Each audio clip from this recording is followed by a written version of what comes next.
আসসালামু আলাইকুম। সবাইকে শুভেচ্ছা জানাচ্ছি মাসুম মাহবুব। আমার কাছে বেশ কিছু ব্রেকিং খবর আছে। ১ম এ আমি শিরোনাম আপনাদের একটু জানিয়ে দিচ্ছি। তারপর মূল লাইভ সেশনে চলে আসব। ইরানে আবারও স্থল অভিযান চালাবার পরিকল্পনা করছে দখলদার দেশটি।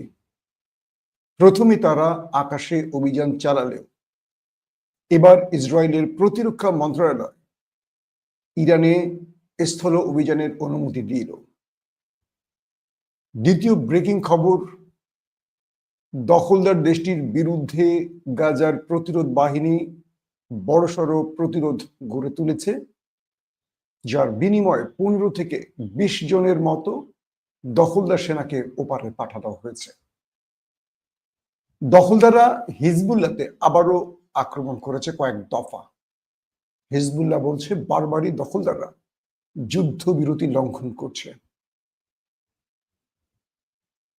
৪ নম্বর ব্রেকিং খবর, ইরানের ভেতরে ব্যাপক ধরপাকড় চলছে।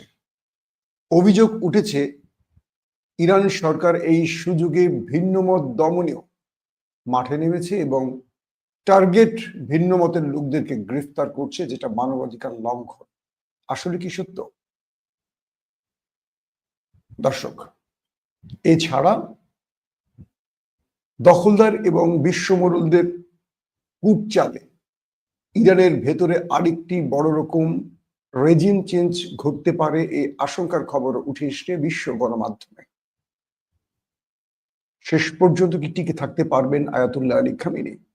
চলুন এই বিষয়ে আজকে বিশ্লেষণ করব, যতটুকু সম্ভব নতুন নতুন তথ্য দেওয়ার চেষ্টা করব।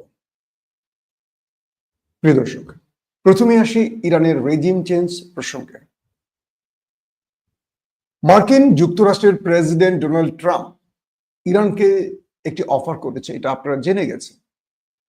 ইরানকে $৩,০০০ কোটি দেয়া হবে। পাশাপাশি পৃথিবীর যে ব্যাংকগুলোতে ইরানের অর্থ আটকে আছে, ফ্রিজ করে রাখা হয়েছে, সেই অর্থগুলো ইরানকে ফেরত দেয়া হবে যদি ইরান তার পারমাণবিক প্রকল্প বন্ধ করে কেবল পারমাণবিক বিদ্যুৎ কেন্দ্রের ব্যাপারে সচেষ্ট থাকে। বোঝেননি?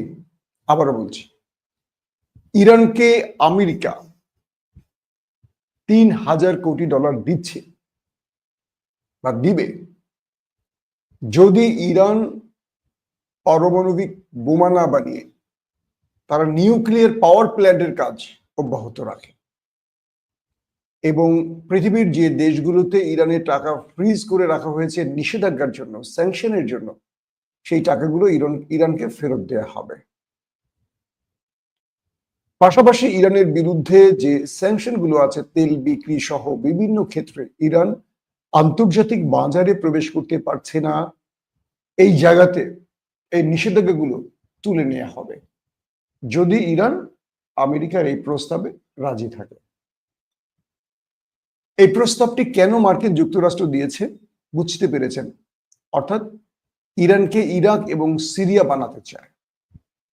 আপনারা জানেন এর আগে ইরাক এবং সিরিয়া নিউক্লিয়ার বোমা বানাবার চেষ্টা করেছিল, পারমাণবিক বোমা বানাবার চেষ্টা করেছিল এবং এই দখলদার দেশটি সেই দেশে বিমান হামলা করে সেই প্রকল্পগুলোকে ধ্বংস করেছিল এবং আমেরিকা তখন এরকম প্রস্তাব দিয়েই এই দেশগুলোকে আজকে ধ্বংসস্তূপে রূপ দিয়েছে। আজকে ইরাক পৃথিবীতে একটি ভঙ্গুর রাষ্ট্র, সিরিয়া একটি অকার্যকর রাষ্ট্র। ঠিক ইরানকে এই ধাঁচে বা এই ফ্রেমে আনার জন্য মার্কিনীরা একটি প্রস্তাব তুলে এনেছে এবং যাতে করে ইরানিরা বুঝতে পারে যে আমেরিকা ইরানের ভালো চায়, তারা স্যাংশন তুলে নেবে, ইরানের টাকা বিদেশে যেগুলো আটকা আছে সেগুলো ফেরত দেবে, আরো $৩,০০০ কোটি ইরানকে দেয়া হবে সহযোগিতা। আপনারা কি কথা শুনতে পাচ্ছেন? একজন লিখছে কথা জোরে শোনা যাচ্ছে না।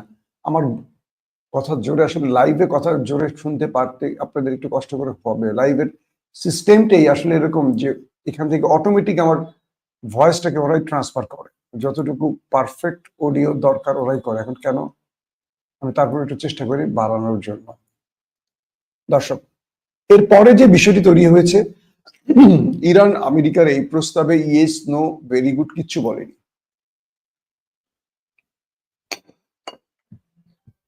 ইরানকে মূলত যে ট্র্যাপে ফেলতে চাইছে, ফাঁদে ফেলতে চাইছে, সেটা হলো ইরানকে মার্কিন যুক্তরাষ্ট্র তার কন্ট্রোলে আনার জন্য জনগণের মধ্যে বা সেনাবাহিনীর মধ্যে বা ডিপ স্টেটের মধ্যে বা সংস্থাগুলোর মধ্যে একটা বিভ্রান্তি তৈরি করার জন্য এই নীল নকশাটা তৈরি করা হয়েছে, যাতে করে সেনাবাহিনী বুঝতে পারে, যাতে করে বিভিন্ন সংস্থা বুঝতে পারে যে আমেরিকা তো আমাদেরকে ভালো অফার করেছে, তাহলে আমরা ইরানের এই বিপ্লবী সরকারের বিরুদ্ধে দাঁড়াই এবং একটা জনসমর্থন তৈরি করে এই সরকারের হটাই, তারপর আমেরিকার সাথে আমরা আমাদের প্রেমটাকে পাকাপোক্ত করি।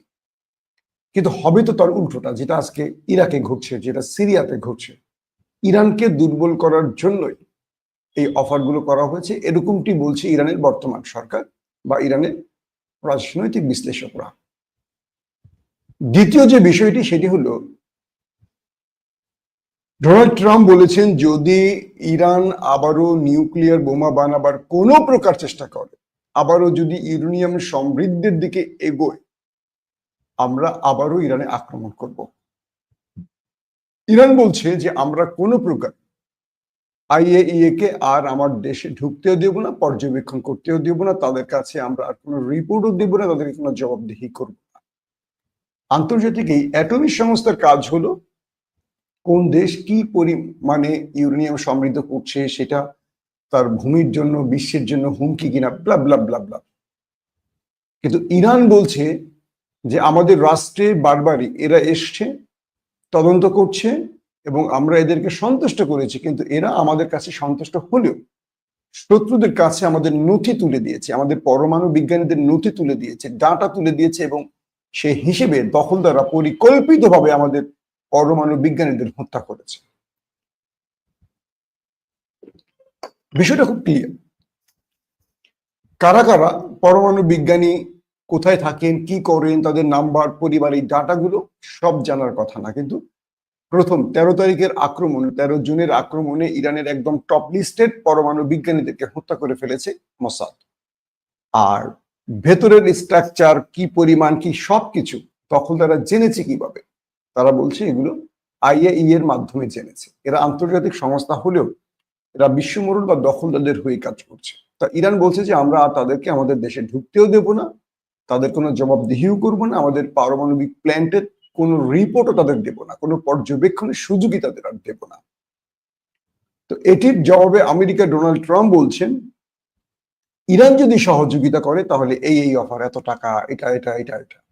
আর ইরান যদি সহযোগিতা না করে, উল্টো তারা যদি নিউক্লিয়ার বোমা বানাবার কোনো পরিকল্পনা করে, ইউরেনিয়ামকে আরো সমৃদ্ধ করে, আরো উন্নীত করে, তাহলে আমরা ইরানে আক্রমণ করব। আমরা ইরানকে জিজ্ঞাসা করব না, এই জন্য ইরানকে প্রশ্নও করব না, সরাসরি আমরা আক্রমণ করব।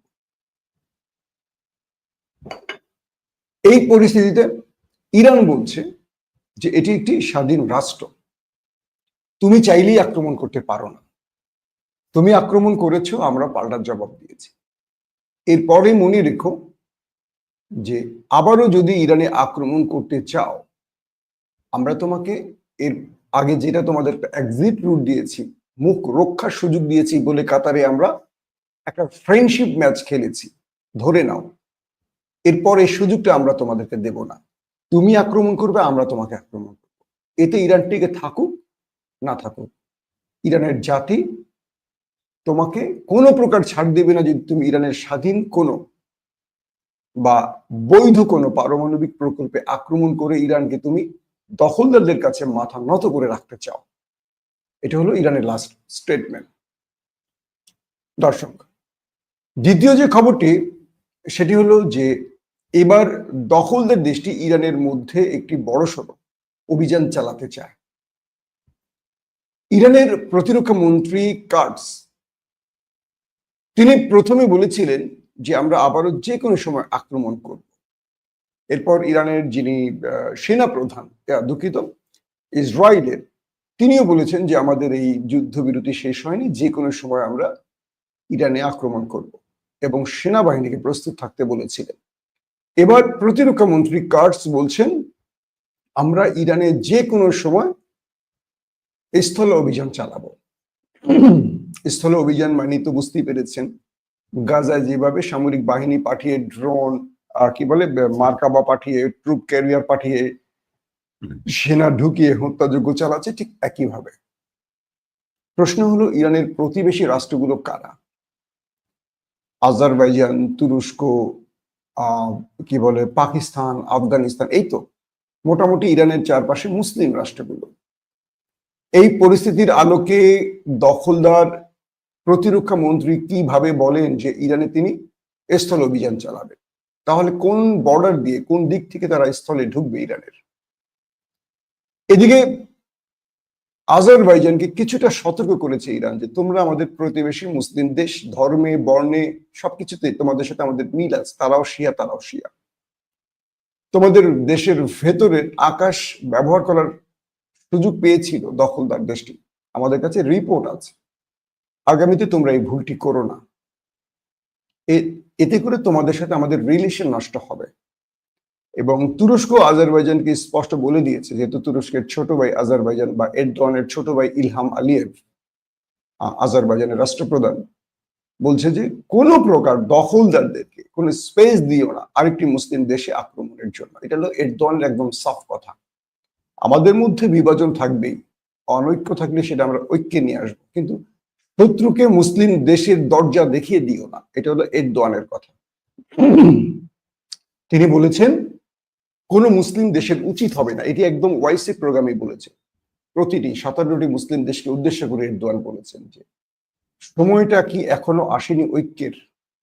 একদিকে গাজার মানুষকে মারছে, একদিকে ইরানের দিকে টার্গেট করছে, তারপরেও কি মুসলিম দেশ এক হবে না?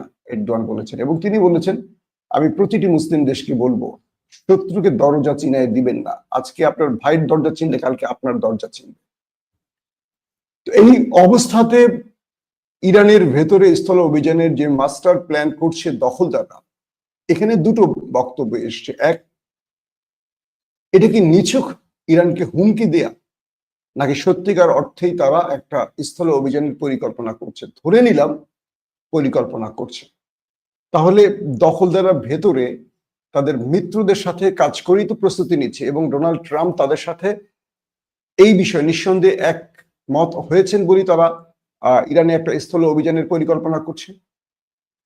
ইরানে স্থল অভিযান করে কি টিকে থাকতে পারবে এই বিশাল বাহিনীর বিরুদ্ধে, বিশাল আয়তনের দেশের বিরুদ্ধে? এই দখলদার দেশটি যারা প্রায় 2 বছরের অধিক সময় ধরে গাজাতেই বড় সাফল্য পায়নি, কেবল সাধারণ মানুষকে হত্যা ছাড়া। এখন পর্যন্ত হামাস শক্ত প্রতিরোধ গড়ছে, যাদের সেনাবাহিনী বা যাদের সদস্য 30-40 হাজারের বেশি, আরো কম। তারা যদি দখলদার দেশটিকে এখন পর্যন্ত বিজয় তুলে দিতে না পারে, অর্থাৎ বিজয় নিতে দিতে না পারে, ইরানের এই 6-7 লক্ষ সেনাবাহিনীর বিরুদ্ধে, আধুনিক অস্ত্রের বিরুদ্ধে টিকে থাকবে? বলা হচ্ছে যে ইরানের বিরুদ্ধে এখন দখলদার দেশটি এই স্থল অভিযানের অনেকগুলো চিন্তা তাদের আছে, এবং তারা কেন স্থল অভিযানের চিন্তা করছে তার প্রধান কারণটি হলো তারা নিজেরা তাদের সবচেয়ে বড় বড় ভয়ঙ্কর বোমাগুলো ফেলেছে নিউক্লিয়ার সাইডে, নাতাঞ্জ, স্পাহান, ফার্দো, কিন্তু তারা সফলতা পায়নি। এরপর যুক্তরাষ্ট্রের সবচেয়ে বড় ডেঞ্জার বোমা, যেটাকে বলা হয় টোমাহক কিংবা বাংকার ব্লাস্টার, B2 থেকে ছড়ানো হয়েছে, যে বোমাগুলো সবচেয়ে ভয়ঙ্কর, এই বোমা দিয়েও কিচ্ছু করতে পারেনি ইরানের নিউক্লিয়ার সাইডের। তাহলে দখলদার দেশটির জন্য আসলে আর অপশন কি আছে? কারণ তারা আকাশ থেকে যে বোমাগুলো ছুড়বে, এই বোমাগুলোর ইরানের যে টার্গেটে পৌঁছানো, সেখানে পৌঁছতে পারছে না। তাহলে একটি কাজই করতে পারে, সেখানে স্বয়ং সেনা ঢুকিয়ে দিয়ে, মানে স্থল অভিযানের নামে সেনাবাহিনী ঢুকে নিজেরা সেখানে প্রবেশ করে সেখানে বিস্ফোরক বা ডিভাইস সেট করে বিস্ফোরণ ঘটিয়ে ধ্বংস করা, এই তো। আর এটি হয়তোবা দখলদারদের এখন টার্গেট।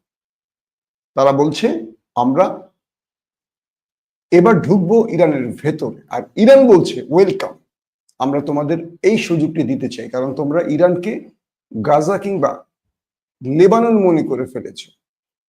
তোমরা 12 দিনের আঘাতে কি বুঝতে পারোনি ইরান কি জিনিস? যদি বুঝতে না পারো, তাহলে তোমরা আসো, তোমাদের জন্য ইরানের ভূমিতে স্বাগত জানাই। এই পরিস্থিতিতে আরো কয়েকটি প্রশ্ন নতুন করে উঠে এসছে, সেটি হলো ইরানের সাথে দখলদার দেশটির এই যে উত্তেজনা, এই উত্তেজনাটি কয়েকটি ফ্রেমে চলছে।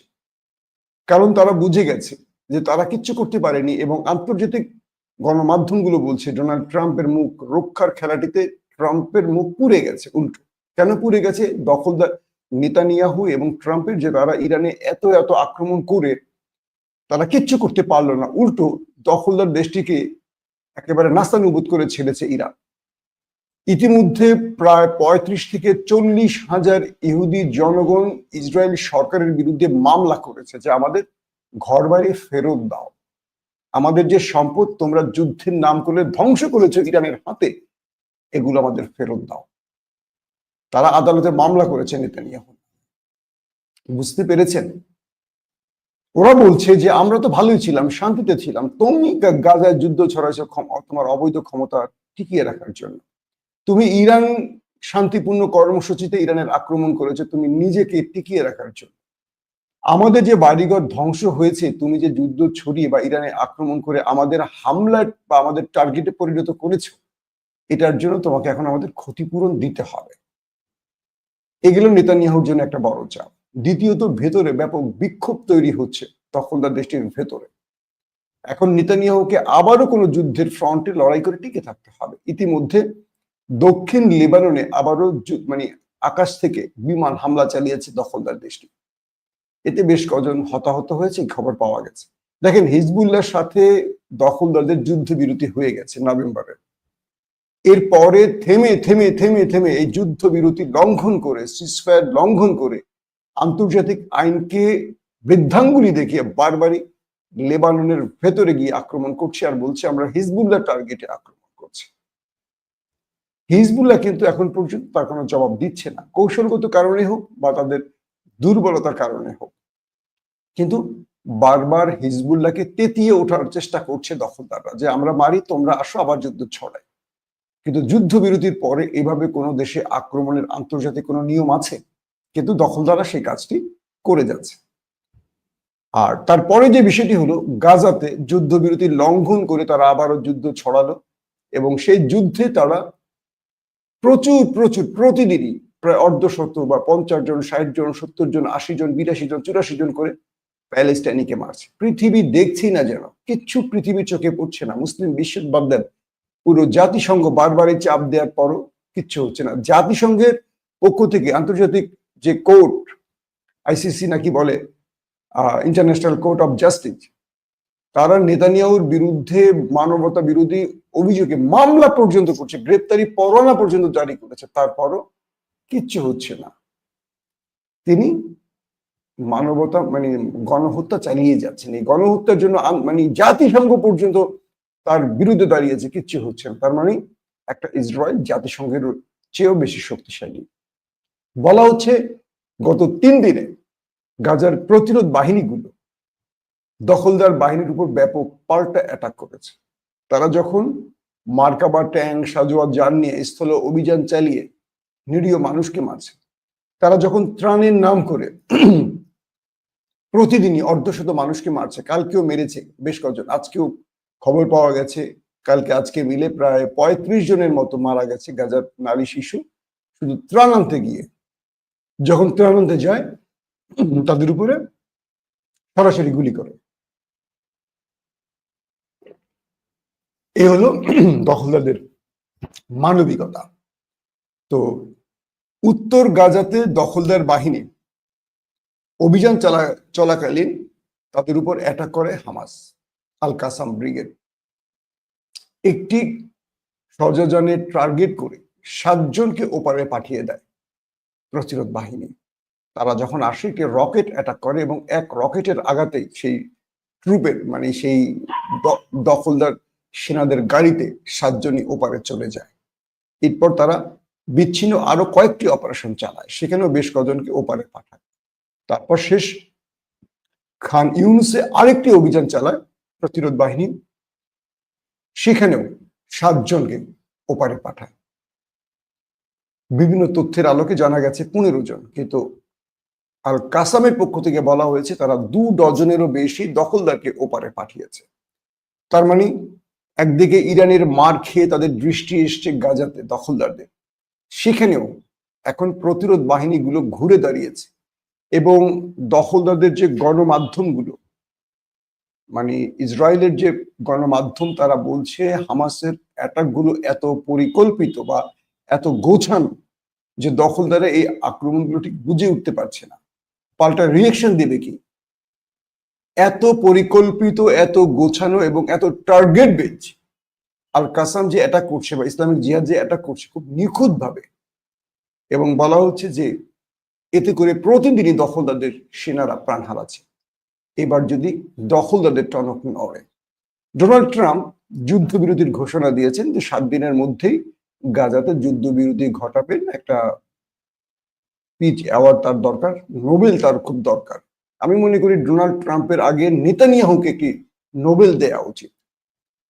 ইসরায়েলের প্রধানমন্ত্রী মিস্টার বেনিয়ামিন নেতানিয়াহুকে দ্রুত নোবেল দেওয়ার দাবি করছি আমরা, কারণ পুরো পৃথিবীতে তিনি শান্তির জন্য কাজ করছেন। তিনি সিরিয়াতে শান্তির জন্য বোমা হামলা করছেন, লেবাননে শান্তির জন্য বোমা হামলা করছেন, গাজাতে বোমা হামলা, ড্রোন হামলা, রকেট হামলা, স্থল সেনাবাহিনী পাঠিয়ে তিনি শান্তির পক্ষে কাজ করছেন, এবং ইরানেও তিনি শান্তির জন্য কাজ করছেন, ইরাকেও তিনি শান্তির জন্য কাজ করছেন। সো নেতানিয়াহুকে নোবেল দেয়ার, শান্তিতে নোবেল দেওয়ার আবেদন করছি। এরপরে ডোনাল্ড ট্রাম্পকে দিয়ে, তাহলে আমরা বলতে পারবো আগামী দিনে এই নোবেল শান্তির নয় অশান্তির জন্য দেয়া হয়, বিশ্বে যারা মানবতাকে হত্যা করে তাদেরকে দেয়া হয়। তো ডোনাল্ড ট্রাম্প নতুন একটি পরিকল্পনা নিয়ে এগুচ্ছে। 7 দিনের মধ্যে তিনি গাজায় যুদ্ধবিরতি ঘটাবেন, হামাসকে নির্মূল করবেন, চিরস্থায়ী হামাসকে কি বলবো, তাদেরকে ওই যে জঙ্গলে পাঠায় না, নিরুদ্দেশ করবেন, গাজা থেকে তাদেরকে সরাবেন। এটাকে কোনো পুতুল আরব রাষ্ট্রের হাতে, যারা মার্কিন পাপেট, তাদের হাতে তুলে দিবেন। এই পরিকল্পনা করে তিনি এগুচ্ছেন আমরা দেখতে পাচ্ছি, এবং সবশেষ এটুকু বুঝতে পারছি যে গাজাকে আবারও কোনো বর্গীর হাতে তুলে দেওয়ার মাস্টার প্ল্যান চলছে। কিন্তু হামাস বলছে আসো, আমরা 2 বছরের অধিক লড়াই করছি, শেষ রক্তবিন্দু পর্যন্ত আবারও লড়াই করব, কিন্তু বর্গীর হাতে গাজাকে তুলে দেব না, পবিত্র ভূমিকে তুলে দেব না। দর্শক, শেষ সময় আবারও বলি, শান্তির পক্ষে আমরা, যুদ্ধের বিরুদ্ধে আমরা চাই শান্তি আসুক, পুরো পৃথিবীতে শান্তি আসুক। কিন্তু এই দৃশ্যগুলো ভুলে যাবেন না, যে দৃশ্যে বলা হচ্ছে গাজার মানুষ একদিকে গুলিতে মরছে, একদিকে বোমায় মরছে, একদিকে ক্ষুধায় খাদ্যের জন্য মরছে, পানি নেই, ওষুধ নেই, চিকিৎসা নেই, খাদ্য নেই। 57টি মুসলিম দেশ দেখছে, কিন্তু গাজার দৃশ্যগুলো আসলে আমি খুব কম বলি। কেন কি জানেন?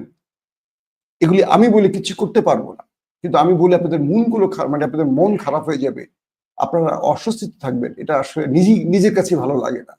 গাজায় চরম চরম চরম খাদ্য সংকট চলছে, একটা অমানবিক পরিস্থিতি তৈরি হয়েছে, কিন্তু পৃথিবী সেই দিকে তাকিয়ে নেই। পৃথিবী তাকিয়ে আছে অন্যদিকে, কাঠের চশমা পরে পৃথিবী তাকিয়ে আছে অন্যদিকে। আরবরা $3 ট্রিলিয়ন মার্কিন ডলার দিচ্ছে আমেরিকাকে, যাতে পৃথিবীতে আরেকটু মানুষকে সাইজ করতে পারে, ওরা আর উন্নত বোমা তৈরি করে মানুষ মারতে পারে। কিন্তু আরবরা একটা খাবার পাঠাতে পারছে না ফিলিস্তিনে, অথচ ফিলিস্তিনেরাও আরব, ওরাও আরব। আমি জানি না এই আরবরা আল্লাহর কাছে কি জবাব দেবে। প্রত্যেকে ভালো থাকবেন। আল্লাহ হাফিজ।